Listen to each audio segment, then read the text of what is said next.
I want to thank you again for yet another interview and your persistence for truth.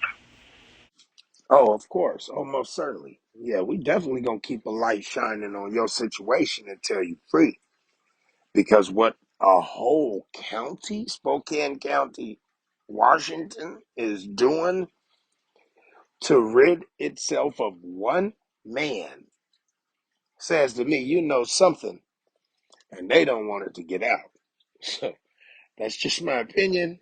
I won't be putting you on the spot here, but just tell us a little bit more about this change of venue you had put in, and how did the Spokane Review find out about it and publish it within 2 days, which says they had to find out either the same day, get it approved to take to print, and then print at night and have it ready for the morning.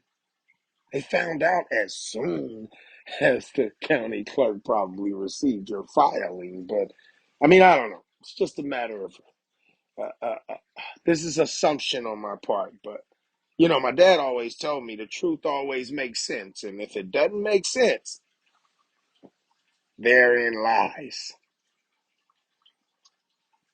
Right? Uh, Anyways, tell us more about it, Mr. Letaxione.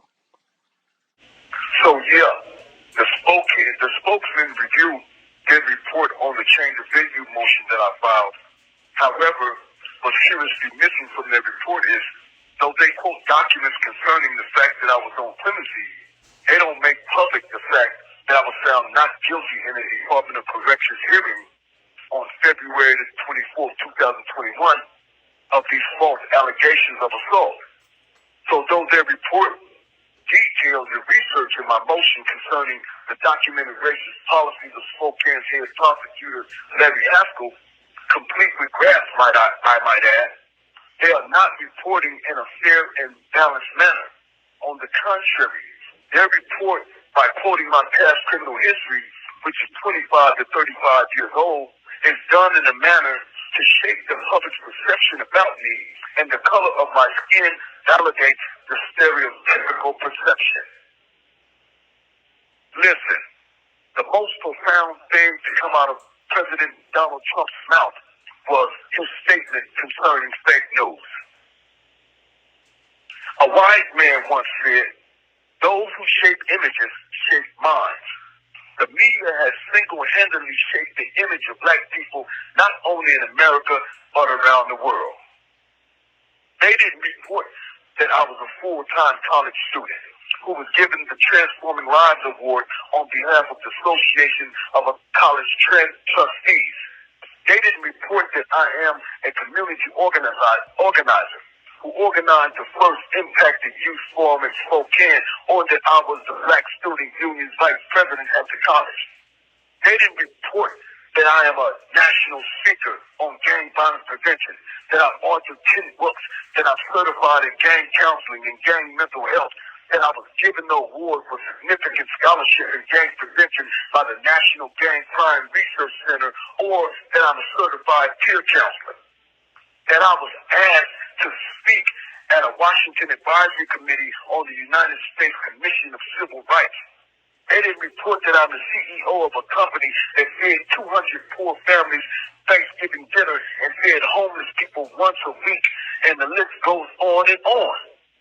This kind of nefarious reporting by omission is done to superimpose personal perceptions upon the psyche of its readers and perpetuate judicial lynchings.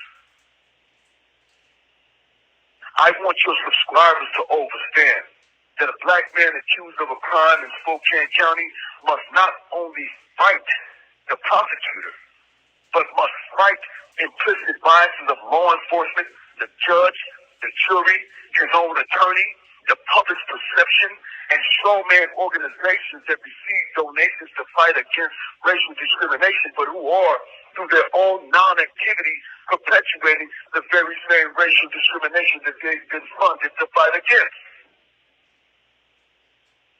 These organizations talk about restorative justice. They talk about trauma-informed care. They talk about mental health disparities, fidelity, and transparency. They talk about social justice and evoke the name of Dr. Martin Luther King Jr., but in all reality, they are nothing more than catchphrase reactionaries who latch on to the catchphrase of the day and use it ad nauseum until the next catchphrase appears.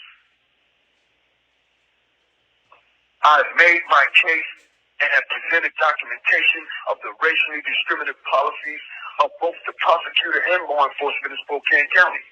I'm asking that anyone who truly believes in the struggle, anyone who is truly woke, any organization that receives funding for social justice and is willing to hold power structure of the prosecutor's office and law enforcement office accountable to help me do so.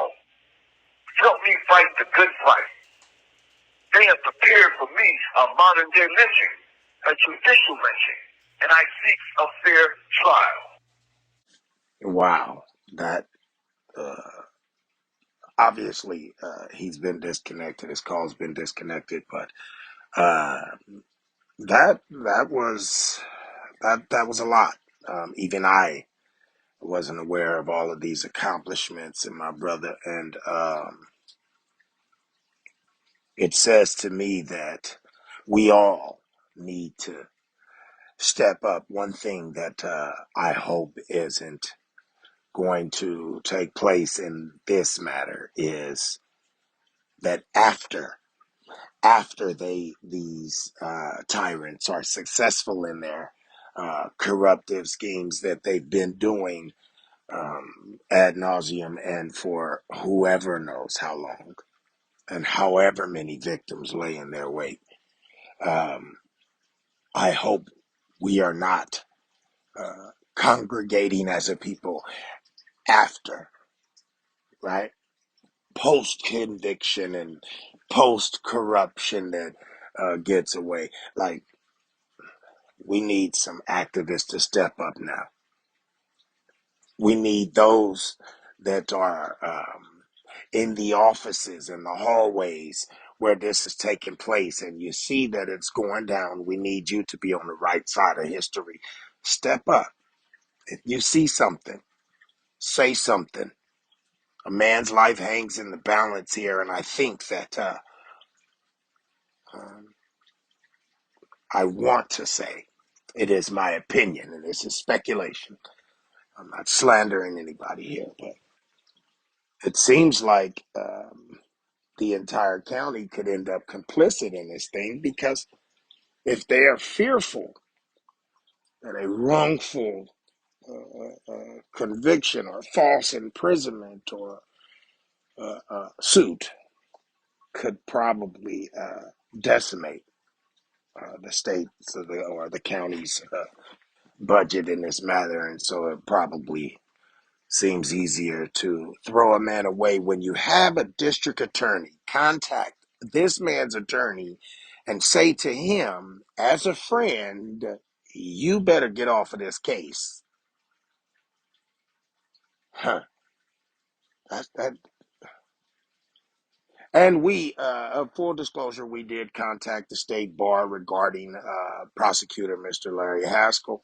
We attempted to contact Mr. Larry Haskell's office, and still yet no comment or no return call. As an investigative journalist, it is our duty to seek and both sides of the story and all parties involved, which we have done here, and we are confident in our position um, and in our belief that Mr. Letaxione is that we are witnessing in 2023 the new way to extinguish or lynch, dare I use the word lynch, a black man right before the eyes of many. Judicial lynching. We better speak out now,